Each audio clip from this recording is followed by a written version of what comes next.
She stole $6 million. From the award-winning podcast, I'm Lacey Mosley. a new true crime series. They call me Scam Goddess. I'm going on a journey across America to dive into small-town swindles How can you not trust this local farm girl? and big city cons. He was pimping the congregation. People say that would never happen to me. Never say never. Scam Goddess. Series premiere January 15th on Freeform and stream on Hulu.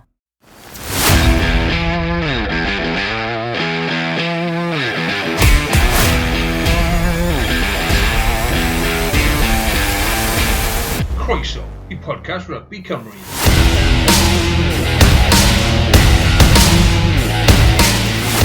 Helo, siwmai, a chroeso I benod arall o podcast Rygbi Cymru. Dwi'n falch dweud bod fi, Carwyn Evans, nôl gyda chi yn y sedd hyn wythnos ma to, a dwi'n hyd yn oed mwy balch o gael dweud fy mod yn cael cwmni Nick unwaith eto. Nick, mae i rhaid sy'n gwylio, maen nhw'n gweld eiran y cefndir. Gobeithio ddim eir ydych chi'n rhywbeth, gobeithio bod ti'n oce hefyd? Wedi mynd erbyn nhw'n, bwlch yr oerant horseshoe pass, just all Llangollen. Ond fel systyr dros y penwythnos. Odi, mae'n olygfa brydferth iawn. Wyt ti'n cadw'n weddol y tywydd garw? Dwi'n iawn, diolch. Da iawn. Reit, mae wedi bod yn hynod o wythnos, wythnos mawr yn Rygbi Nghymru ar y cae ac oddi ar y cae, a siwr fod y newyddion mwyaf sydd wedi torri wythnos ma, Nick, yw bod capten Jack Morgan wedi arwyddo cytundeb newydd gyda'r gweilch fel cefnogwr gweilch a Cymru. Y newyddion gorau posib? Yndi. Mae wedi dangos, mae mor dda fel chwaraewr yndi, ond ti'n gallu adeiladu tîm o gwmpas o gyfeithiwr I fath efo Dewi, so mae gen ti'r tîm gyfeithiwr am dipyn wan efo'r ddau. Ond sicr, a dwi'n credu mai dyna beth fydde Mark Jones wedi gobeithio yn camu mewn i'r swydd newi, yw bydde dychwrewyr mawr, the big game players yn yr wyddor. Fi'n credu bod cael rhywun sydd o profiad Jack Morgan, mae'n chwaraewr ifanc yw ond mae'n rhyw fath o senior leader yn mhob carfan mae fan nawr yn yr wyddor. Hefyd yn dangos bod awch gyda chwaraewyr I aros yng Nghymru. Nawr dwi'n siŵr bydde rhywun fel Jack Morgan falle wedi cael ambell I alwad ffôn o Loegr o Ffrainc a falle o hyd yn oed ymhellach I ffwrdd. Ond mae'r ffaith bod wedi penderfynu aros yng Nghymru, fi'n credu, yn statement mawr. Yn enwedig, falle gyda fe yn y mix I fod yn gapten ar ei wlad. Dwi'n cofio gweld cyfweliad gyda Sam Obeithion ar y BBC, le holwyd os fi oedd e'n tempted eriod symud dramor. Ei ateb oedd, ges I galw ffôn wrth Twlon, ond o'n i'n gapten ar Gymru, a ni'n teimlo bod e'n iawn bod capten Cymru'n chwarae dramor. Mae fi'n credu, mae lot I weid bod Jack nawr falle yn dilyn yr un llwybr hefyd a beth nath Sam Obeithion. Ie, peth yw efo fo ac y Dewi, maen nhw eitha ifanc ydyn nhw. Os di cytun efo 2 flynedd, wel, wyr allan y dyfodol yn eisiau trio rhywbeth gwahanol. Dim problem, ond ar hyn o bryd mae'n aros efo'r gwylch ac aros yn Nghymru a dy hwnna rhywbeth arbennig o'r dda I pwy bynnag ti'n cefnogi os ti'n Cymro. Definite, a dyna'r peth yn dref. Dyn ni'n meddwl, fel y cefnogwr dy'r gweilch hefyd, mae wedi bod yn dymor eitha stop-start, really, i'r rhanbarth gyda, wrth gwrs, Toby Booth yn gadael, y canlyniadau yn mixed, falle hyd yn hyn, tymor mae Mark Jones yn mewn, a nawr Jack Morgan yn yr wyddor, wrth gwrs, hefyd, Sain Helen, y prosiect Sain Helen yn mynd yn flan, mae'n edrych fel bod y rhod yn dechrau troi'r rhanbarth, Nick, a bod ni felly mynd I fod yn gweld gweilch gwahanol y gwell yn 2025. Mae'n yndi, gobeithio wir am y tymor nesaf. Ac hefyd y torth ddim yn dda iawn dydd Sadwrn. A mae rhan o hwnna yw newidiadau, dwi'n meddwl. So, dyn ni angen rwan gorffen y tymor a dechrau adeiladu am y dyfodol yn y stadiwm, wel, yn y hen stadiwm, ond yn y stadiwm newydd yn St Helens, a'r gobeithio fydd eitha llwyddiannus yn y dyfodol i'r tîm y gwylch.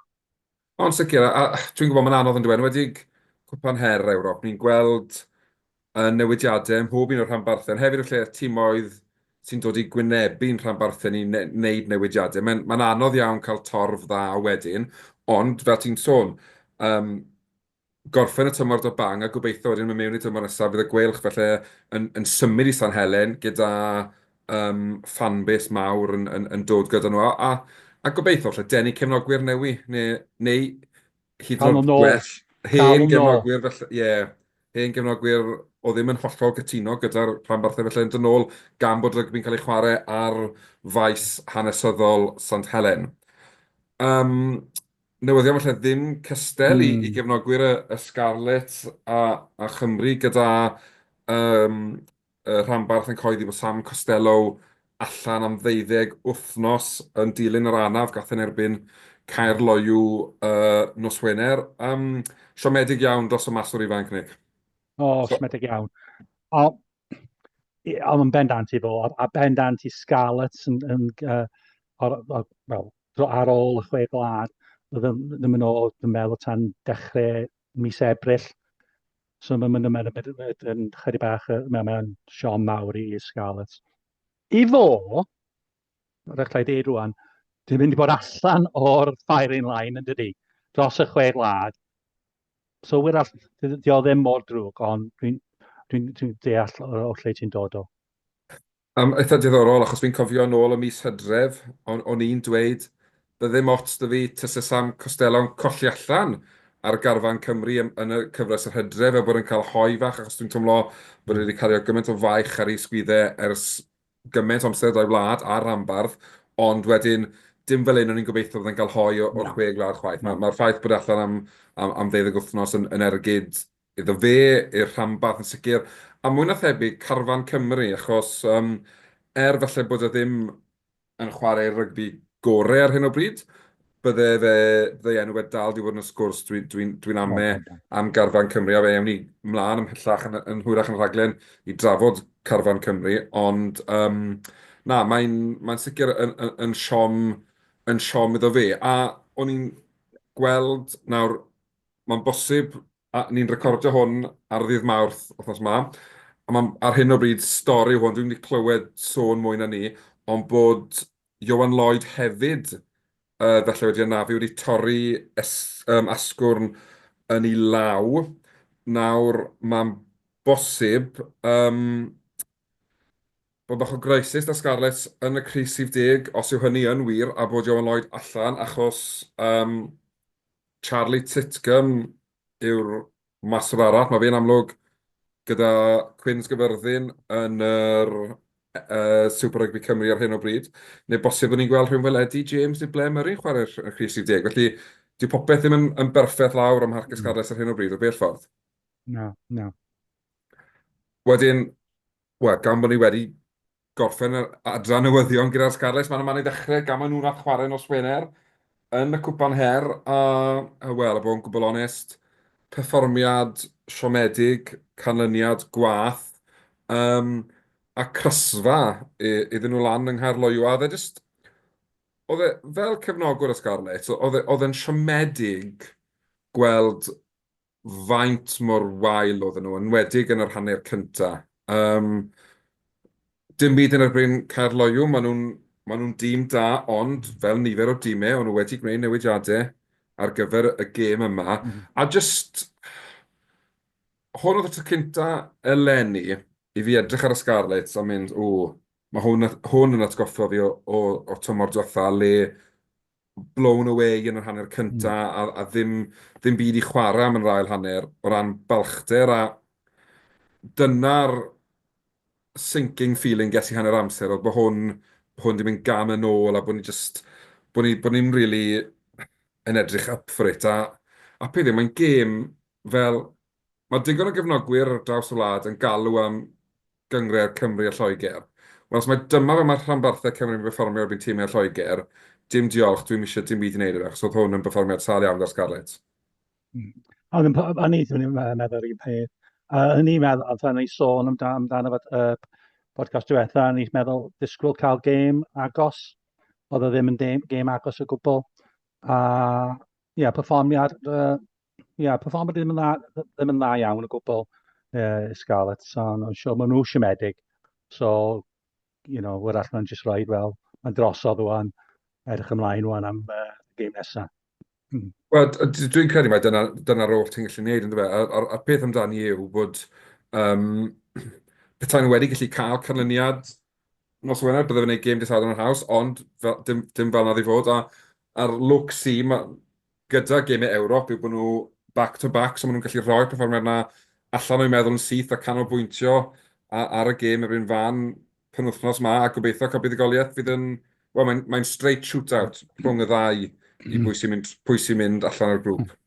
Fel chi wedi sôn am y dewisiadau weithiau, dim jyst nhw, dim jyst o Scarlett swan, ond o'n di profiad ar y tîm yn y backs yn di profiad o dan pawb o dan 40 dwi'n meddwl. Ie, Sam Costello oedd yr hynna yn 24 oed, ac wrth gwrs, 12 munud barodd e? 14 munud, beth oedd e, sy'n cofio nawr. So, a oedd e gallu weld gwahaniaeth pan oedd Gareth Davies dod on. Oedd o, dechrau bach o brofiad a'r siarad efo pawb, efo'r tîm a'r arwain y tîm. A na beth fi'n credu oedd ar goll am rhan fwyaf o'r gêm na, oedd yr arweiniad na, oedd yr hen bennau fe'n reit. Cerdi fyna, a peth yw, fel, dim byd yn erbyn art i fan hyn, mae'n mynd i fod yn fewnwr da iawn, ond mewn gêm fel yna, profiad sydd angen i marshal o'r trwp. A fi'n credu, fi'n gwybod mae hindsight yn beth hyfryd, a ni'n gallu dadlau nawr a newid popeth. Fi'n credu felly, os oedd eisiau dewis tîm o'r ifanc, bydde dechrau y Gareth Davies yn y hanner cyntaf, a falle ar ôl 50 munud, gweld sy'n mae'r gêm yn mynd, a wedyn ti'n ymlaen ar mewn o'r ifanc a gweithio fe reit. Cer yn wyllt, free range da ti'n neud beth ti eisiau. Neu dechrau'r Archie wythnos yma rwan, a Gareth ar y banc. Ie, bod y shed yn swnio fel bod yn llawn Scarlett, mae fe'n lleith intimidating i chwarae o flaen, byddwn ni'n meddwl. Enwedig gêm Ewrop fel la, golau nos Wener, tywydd falle ddim yn wych, mae popeth, mae'r rhywbeth i Kingston fel Rodney Parade, maen nhw'n rhai o hoff meisydd chwarae rygbi, a dim ond achos bod nhw'n mor intimidating, mae rai bod e fel eitha old school mewn rhyw ffordd. Mae rhywbeth eitha smart am hwnna. Ond, oedd hi ddim i fod y Scarlett, crysfan y diwedd, a popeth i wneud nawr wrth fynd ymlaen i'r gêm ola yn y grŵp penwythnos nesaf. Nawr un tîm, newn ni orffen gyda'r gweilch, achos bydd yn braf gorffen ar nodyn uchel. So, o un perfformiad siomedig i un arall, y dreigiau adre yn erbyn paw. Be maen nhw'n gweud yn cystadlaethau Ewrop, win your home games, am y chance da ti'n dweud. Wel, yn anffodus, gêm arall, canlyniad siomedig arall i'r dreigiau, colli o 15 i 24 yn erbyn paw. A peth yw, Nick, wrth oswetha, o'n i'n sôn yn dau, oedd hon yn gêm falle byddai'r dreigiau yn ennill, achos o'n i'n siŵr le nhw'n cael y buddigoliaeth nesaf. Wel, aeth hwnna'n horribly wrong wedyn. Be nes ti o perfformiad fwy na'r canlyniad lle dreigiau siomedig yn wrtho? Perfformiad sal iawn. Maen nhw just ar hyn y bryd, tîm heb hyder.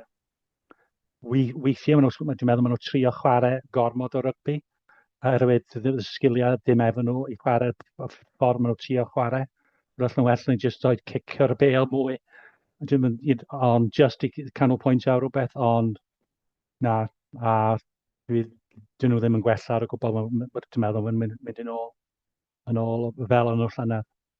Ond yna'r driennu mewn ffordd, yw bod oedd gymaint o obeth falle lenni, bydde pethau yn newid, bydde pethau yn gwella dan Dai Flanagan, wrth gwrs nawr dan Tian a Tian dod mewn, ond mae'n teimlo fel bod just o ddrwg i wath, really, a does dim gwellhad i bod, ond yn hytrach maen nhw wedi mynd nôl i fod yn wath, a mae'n amlwg bod eu hyder nhw yn shattered, a bod nhw really ddim yn gwybod ble maen nhw'n mynd. A'r broblem yw, felly, does dim break, really, yn rygbi. Pan mae pethau yn wrong, mae'r games yn dod yn thick a fast.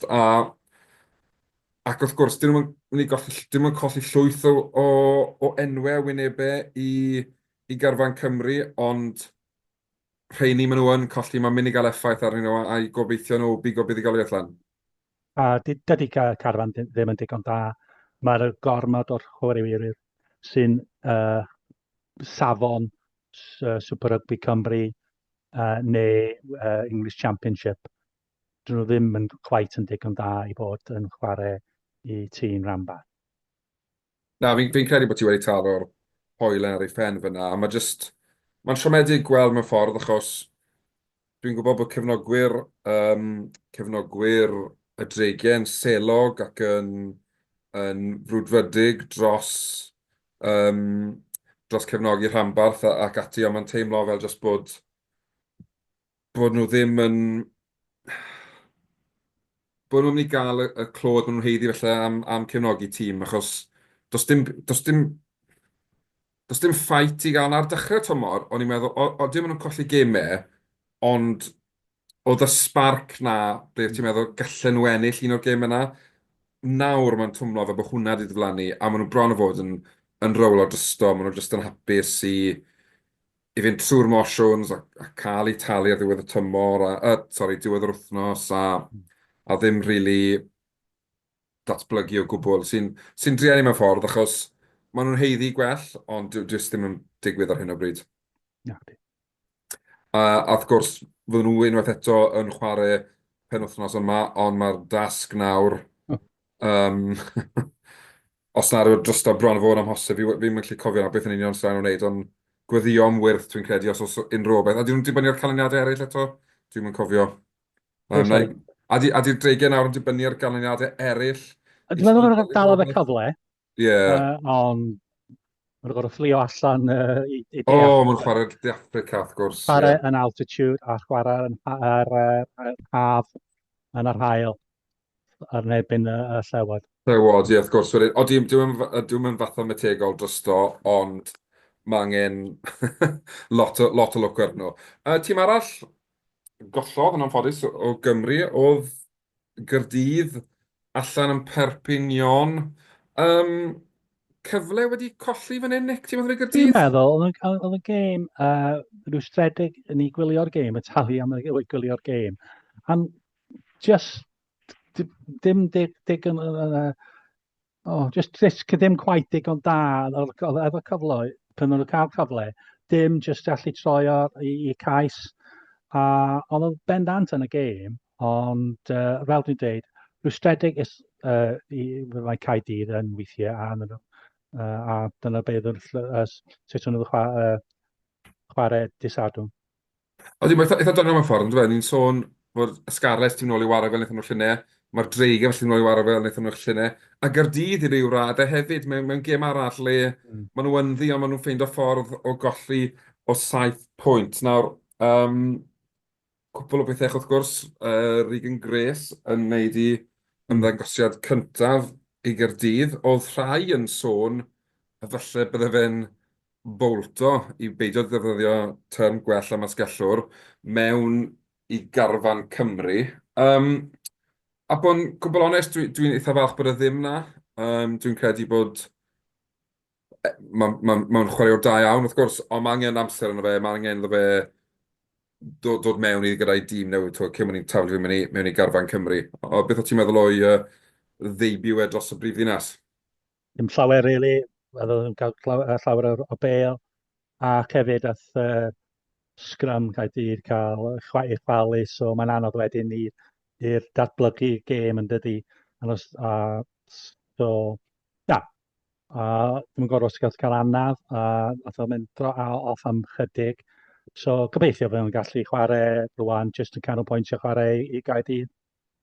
Ond sicr, a dwi'n credu, dwi'n gobeithio bod yn ffit i chwarae penwythnos yma, wrth gwrs, gêm adre Gaerdydd erbyn Connacht, a dwi'n cymryd fydd y dorf yn un reit mawr, yn ymwedig os byddwn nhw'n prospect o weld Regan Grace yn rhedeg allan o'r barc ar fe, ond ie, Debyg iawn i'r Scarlets. Os enillydd Gaerdydd, fe fydden nhw drwyddo i'r rownd yr 16 ola. Nawr, i orffen ar nodyn hapusach, sy'n mynd digwydd yn un aml mae'n rygbi yng Nghymru, ond buddigoliaeth dda, prynawn dydd. Routine ydy'r gair yn Ie. Saesneg yn dydi. A ni disgwyl ni ennill, a ni sôn, a ni wedi cael y 5 pwynt, sgorio 5 cais. A di Newcastle ddim yn tîm gorau yn Lloegr, a tho ddim gyrru y tîm gorau nhw lawr, chwaith. Ond, fel dwi'n dweud, eitha hapus i'r ffordd ni gwylch wedi chwarae. Pob clod i Will Spencer sydd wedi dod i fewn am cyntundeb byr, a os yn licos arwyddodd am mwy, cos mae'n big lump o'r ail reng yn dydi, a wneud y job. A dwi'n meddwl dwi'n gallu weld chydig bach mwy o siap yn y ffordd yn ei ymysod efo Mark Jones rwan yn arwain fel coach. So, dwi'n diddiorol i weld sut mae hwnna'n datblygu eto. Cytuno, a dwi'n credu dyna'r peth yn dweud. Mae Mark Jones wedi cael 6 wythnos yn y swydd nawr, a mae fe'n edrych o bod ei stamp yn dechrau cael ei ddangos. Ond beth sy'n dda hefyd o safbwynt y gwelch yw buddigoliaeth arall. Maen nhw'n cadw'r momentum hyn, maen nhw wedi dechrau adeiladu yn y gyngred yn nawr yn Ewrop. Yn enwedig ar ôl y crysfa yna yn erbyn Montpellier, gallai di bod yn hawdd taflu'r tywel mewn a dweud newn ni ganolbwyntio ar yr URC. Ond na, fel ti'n dweud, dim y gwrthwynebwyr gorau, ond mae dal rhaid ti'n gwneud job a ti ond yn gallu chwarae beth sydd o flaen di. Na, fel dwi'n cytuno, oedd e'n perfformiad, beth yw'r gair, fel proffesiynol gan y gwelch, a oedd e'n dangos bod nhw yn sicr yn prynu mewn hefyd, felly beth mae Mark Jones eisiau gwneud gyda'r rhanbarth hefyd. A hefyd dathlu y ffaith yn ei trwad am y round 4, round 16 am y trydydd flwyddyn. So, mae hwnna rhywbeth dda, yndi. Yn sicr, achos dwi'n yn gwybod beth yw'r fan di Nick ar hyn, ond i fi, dylse'r rhanbarthau Cymru fod yn targedu y Challenge Cup fel rhywbeth i drial ennill, achos y gwir amdani yw, ar hyn o bryd, does dim un o'r rhanbarthau ni yn edrych yn agos o ennill y URC. Fi'n credu bod ni, fel llynau, buon ni'n ffodus o gael un tîm yn y play-offs, oedd yn cadw'r gobeithion yn fyw, ond y gwir amdani yw, byddai'r gwech ti'n gofod teithio i Munster, Leinster a De Affrica wedi'n credu, neu Glasgow, be bynnag yn y chwarae ffeinal, i ennill. So, oedd ddim lot o beth fyny. Ond mae'r ffaith bod ni nawr, un tîm gobeithio, 3 tîm yn y rownd yr 16, yn dangos bod ni'n gallu cystadlu ar y lefel yma, a bod ni'n gwthio mlaen nawr, felly i drial cael cwbl o tîmoedd yma yn y rownd yr 8 ola, semi-final, a wedyn pwy o wyr o fyny yn dweud. Ond na, llongyfarchiadau'r gwelch am wneud i trwyddo, a gobeithio gallu gorffen gyda bang yn y tournament y penwythnos ma nawr. Dwi eisiau mynd trwy geimiau i ti o'r mel... Ni trwy'r gemau, a dwi'n credu, maen nhw da fi fan hyn, os dechreuwn ni nos Wener, fi'n credu bod Gaerdydd yn chwarae. Yn Nghaerdydd, ie. Mae Connacht wedi bod yn chwarae dda. So mae'n gêm anodd iawn. So bydd yn gêm diddiorol, a mae'n dibynnu sut mae'r Caerdydd yn chwarae mwy na Connacht i fi. Odi, mae Connacht, o edrych ar y tabl, mae Connacht di ennill i 3 gêm gyda pwynt bonus am pob un, so maen nhw'n rhedeg trwyddo'r grŵp gyda 15 pwynt. Gaerdydd yn drydydd gyda 7 pwynt.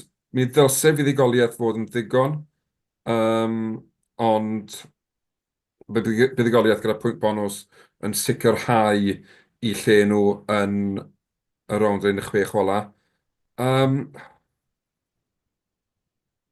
Fi'n credu bod Connacht yn mynd i ddod o tîm eitha cryf, eisiau gorffen y grŵp heb golli, a falle mynd trwy ddod grŵp o 4 bonus point win. Wedyn, fi'n credu allai mae Connacht eithau. Mae'n gêm agos. Typical o Gaerdydd, gêm agos. Dwi'n meddwl fydd Corach mynd i targedu'r cwpan her rwan.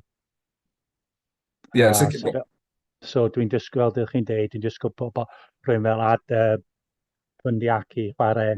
Fi Hansel ddim yn chwarae ar ôl i sylwadau fe, na fi, bydd Na. Ond disgwyl dod ar tîm gorau sgen nhw sy'n ffit. Cytuno ti.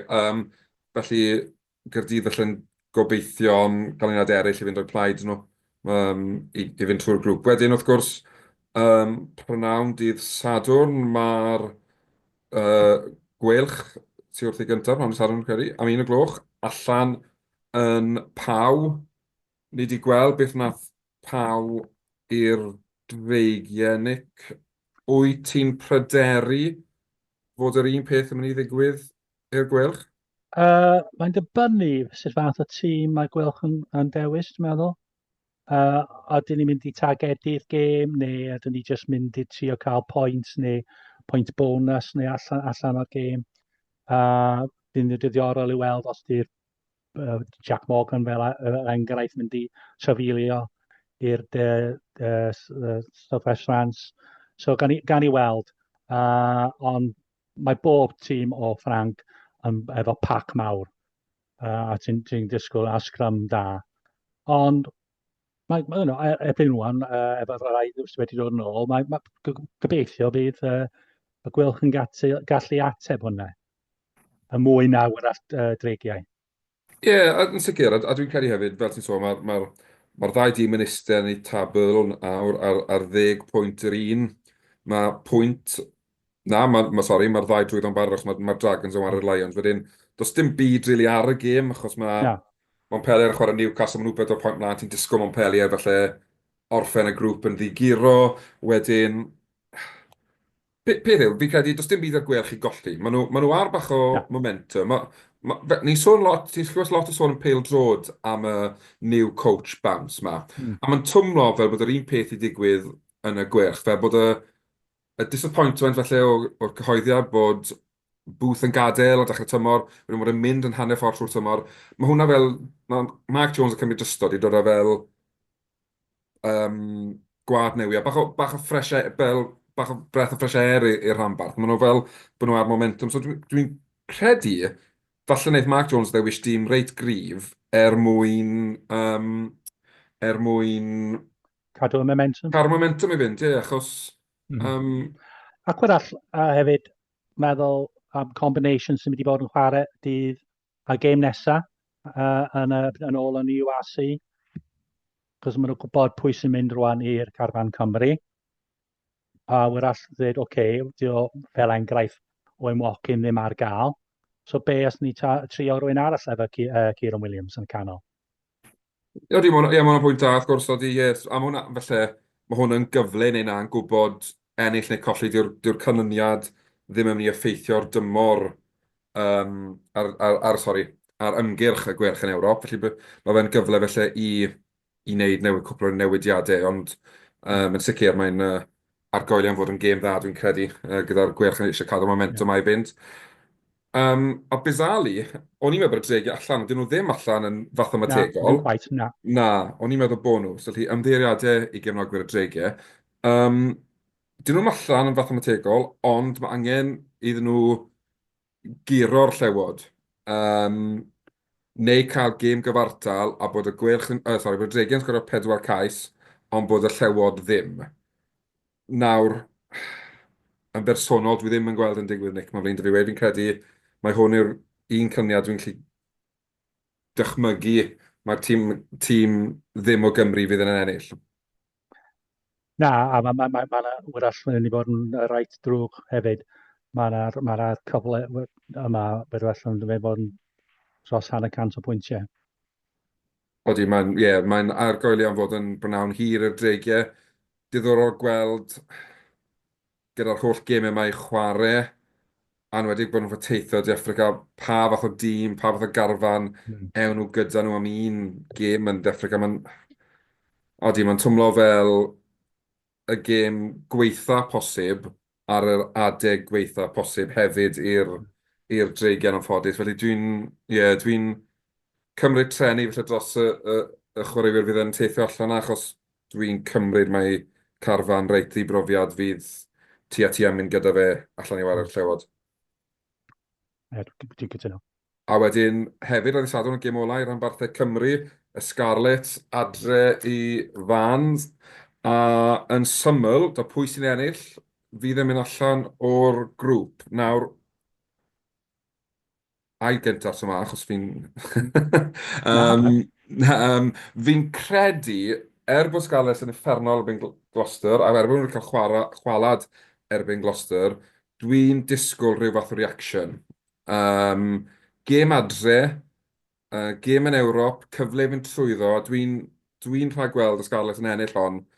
Ddim yn gyfforddus, ond a wneud digon i grafu ffordd trwyddo i'r rownd yr 16. Byddai'n siomedig os na fydden nhw'n cyrraedd y rowndiau knock-out o fan hyn, dewydau fel ni.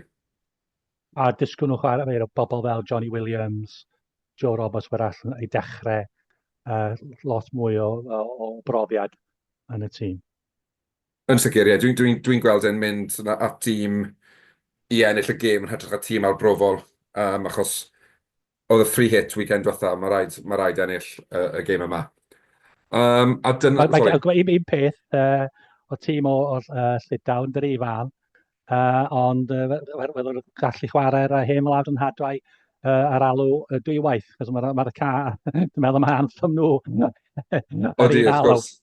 Odi, wrth gwrs. Rhyn alaw yn dweud, wedyn drwy'r gweld os dorith y ddoi set o gefnogwyr mewn i ganu i anthem o'n geiriau gwahanol. Bydde hwnna'n rhywbeth reit hanesyddol dwi'n credu bethau hynny yn digwydd ym Mharc y Scarlet nos Sadwrn. Felly, a link bach da, ti fan Nick, felly arbwriadol neu beidion wrth gwrs. Wythnos mae Warren Gatland wedi enwi i garfan ar gyfer pencampwriaethau y chwe gwlad a lot o hen wynebau nôl, Liam Williams, Falet Taw, i enwi da, a lot o enwau cyfarwydd falle cael ei gadael mas. Gareth Anscombe ddim yn y garfan, a Max Llywelyn, prif sgoriwr yn y Gaeleg y Premiership, ddim yn cael ei gynnwys chwaith. Nick, ar y cyfan, beth yw dy argraffiadau di o'r garfan? Dwi ddim yn quite yn deall. Mae newid ffordd i fi, mae'n mynd i chwarae bob cyfres. A dewisiadau ddim yn gwneud lot o'r sens i fi, fel ni sôn cyn i ni ddechrau recordio. A be mae'n deud hefyd, mae'n contradictory. Mae'n sôn am Anscombe, wrach bod yn rhy hen am yr cwpan y byd nesaf, cytuno. Ond mae wedi dewis Liam Williams, sy'n rhan oed. A just quite ddim yn deall y ffordd mae'n mynd ato hwn yn gwbl. Mae wastad wedi bod rhywun sy'n dweud, dwi'n cefnogwr o Gaerdydd a dwi'n meddwl mae person A i fod should be in the team, yn y carfan. So mae hwnna'n wastad yn digwydd. Ond, fel ni dweud, dwi ddim yn quite yn deall mae'r ffordd, dim jyst fod, y tîm o'r mynd at y dewisiadau. Na, dwi'n cytuno ti. Mae fe i weld yn dîm sy'n rhyw fath o all over the shop, really. Mae fe'n anghyson felly yn ei ddewisiadau. Mae'n ambell i chwaraewr, dwi'n hapus iawn i weld Dan Edwards o'r gwelch yn un. O'n i'n meddwl felly bod fe wedi bod yn hlwm a popeth cyn nawr, ond ddim wedi bod yn rhan, wel, ddim wedi cael ei chwarae'n gyson i gymryd yn un. Dwi'n falch i weld yna.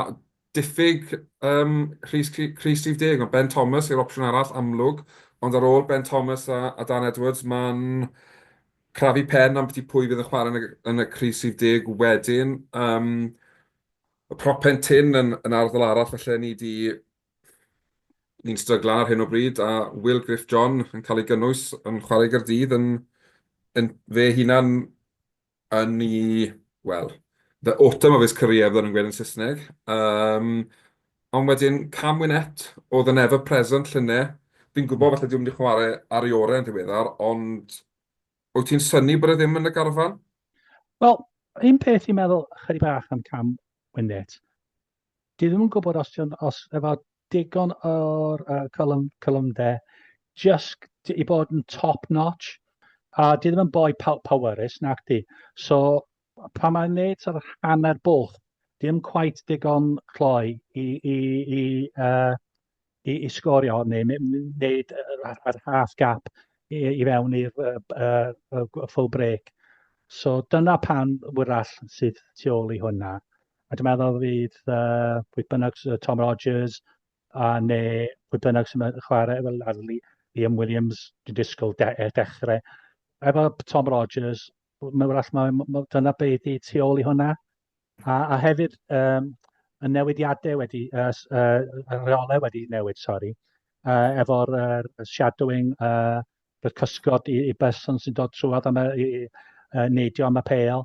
So, wrach mae'n eisiau rhywun fel Rogers neu Liam Williams, neu wrach mi, y boi newydd, rhywun sy'n gallu ennill y pêl yn yr awyr. Ti'n sôn am mi fyna oedd yn bach o sioc i fi bod e wedi cael ei gynnwys yn y garfan môr gynnar. Fi'n credu mae wedi gwneud argrafft ar y Scarlett a fi'n credu os un esiampl bod yr SRC yn gweithio, wel mi yw hynny, achos yn amlwg nath e ddechrau'r tymor yn y Scarlett, achos anafiadau cael ei ollwng i fynd lawr i chwarae'r SRC, anafiadau yn cael ei alw nôl fyny i'r Scarlett, a nawr mae fe'n yn syrenu yn y tîm hynny. Wedyn mae'n dangos bod y system felly yn gweithio yna. Chwarae teg fe, braf iawn gweld un. Ie, chwarae teg efo. Wedi cymryd y cyfle. A mae'n dangos, fel ydych chi'n dweud, mae'n dangos, man off i chwarae tîm Cymru. Mae gen ti sy'n chwarae eitha dda, mae gen ti cyfle i bod yn y carfan am y cyfres nesaf. Wel, dyna'r peth yn dweud. Dwi ddim yn siŵr os geith ei gapio yn y chwe glad, ond felly dim ond cael ei gynnwys i fod yn rhan o'r mix fydd e, ond yn sicr hynod o falch o weld yn cael ei wobrwyo am ei berfformiadau cryf dros yr wythnos diwetha. Be ydych chi'n meddwl sy'n tu ôl i'r plymty i beidio bod yn yr carfan? Wel, dwi'n deimlo felly bod plymty mewn lle reit galed bod e yn cael ei chop and change o felly ym mha safle mae fe'n chwarae a ble yn union maen nhw'n gweld e'n chwarae yn Crys Cymru.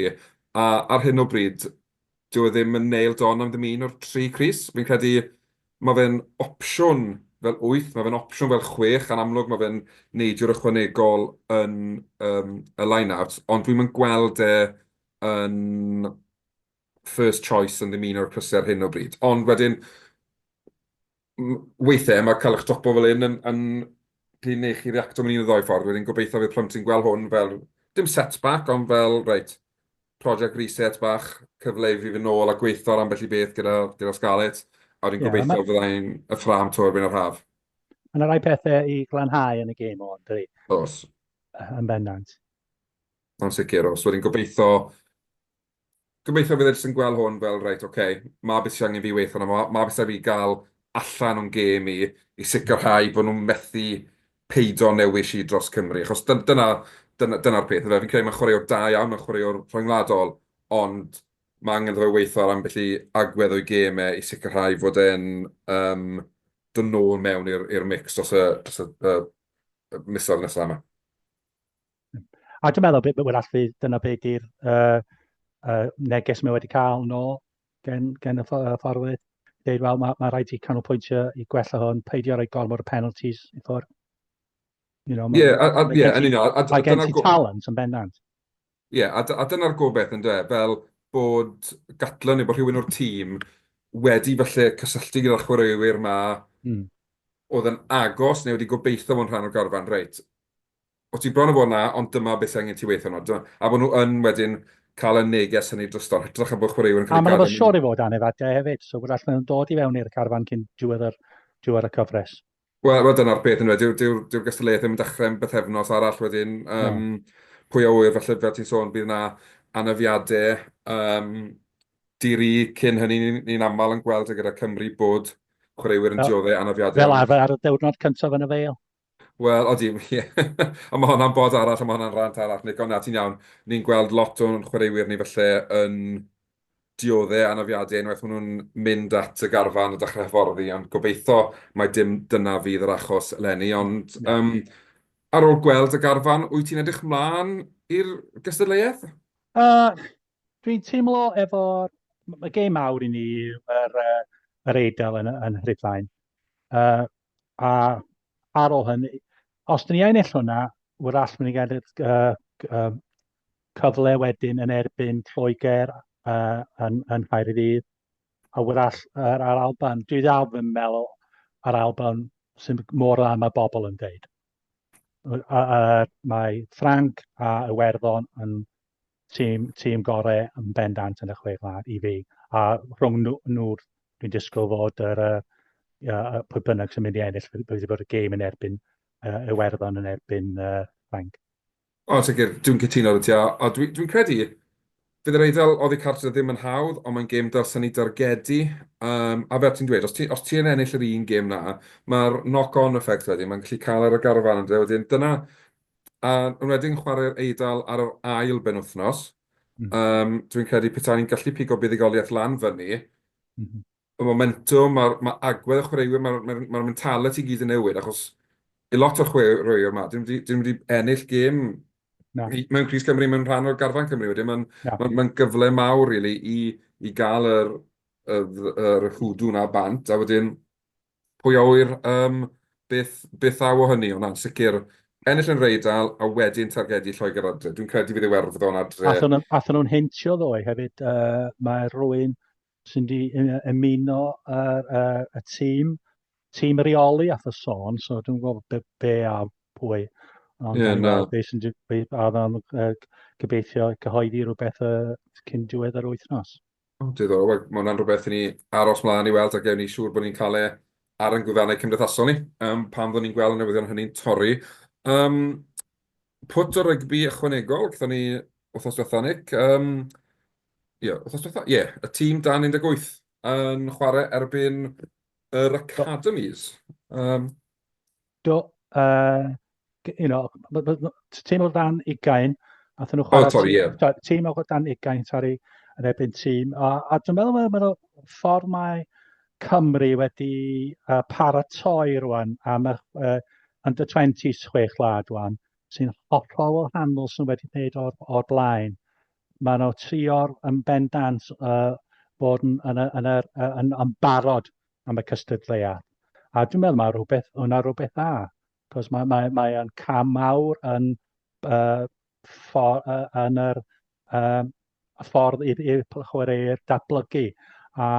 So dwi'n gobeithio fydd ni cael eitha llwyddiannus a gobeithio wneud yn ennill bendant y geimiau yn Cymru, a gobeithio wneud yn dda o ddigartref.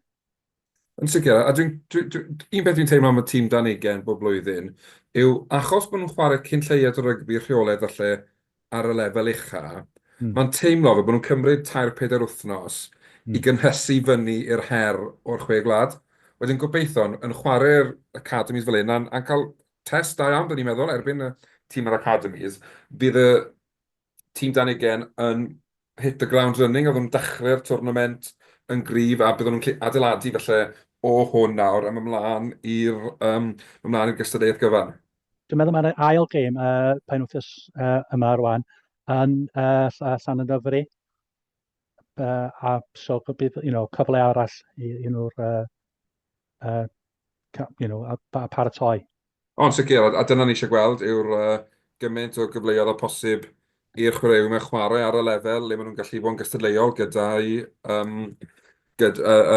gilydd fel carfan cyn bod nhw'n mynd mlaen i chwarae yn y chwe gwlad. Os yn rhywbeth ychwanegol, ti'n neud coffeti ychwanegu? Just i dweud, mae cyfres tîm o dan 18 wedi dechrau. Ath Caerdydd curo y gogs, rygbi gogli Cymru yn Parc yr Arfe, a gwylch curo dreigiau yn Ystrad Mynach. So mae rhan o'r development route, mae hwnna'n pwysig hefyd yn dydi. O, yn sicr ydi, achos beth sydd angen i ni wneud yw ffeindio ser o dyfodol nawr, a bod ni'n gallu paratoi nhw yn barod ar gyfer chwarae rygbi ar y lefel ucha. A ni wastad, os da cael gemau dacs dyleol yn yr eirgyd yna hefyd, achos mae'r bragging rights dros i cyfoedion o bob rhan o Gymru yn help mawr. Dwi'n meddwl mae Llanymdyfri y chwarae yn rygbi Cymru yn erbyn Pontypool dydd Sadwrn hefyd. O, reit, oce, felly gêm bach ychwanegol fyna. A os dyna'r oll, fe newn ni, ddiolch yn fawr iawn i chi gyd am wrando. Nick, diolch yn fawr iawn i ti unwaith eto am ymuno gyda fi. Pob lwc i'r rhanbarthau, pob lwc i bawb sy'n chwarae rygbi dros y penwythnos. A fe fyddwn ni yn ôl gyda chi wythnos nesaf hyd yn oed, yn gobeithio bod o leia 3 tîm o Gymru trwyddo'r knockouts yn rygbi, cwpan her Ewrop. Ia, gobeithio wir. Gwych. Diolch yn fawr iawn i ti, Nick, a diolch yn fawr i chi'n wrando. Oce, Hwyl ta nawr. ra.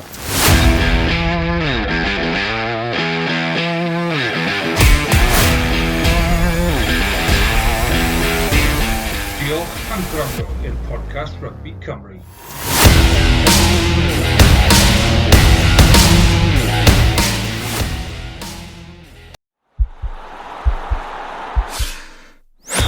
This podcast is part of the Sports Social Podcast Network.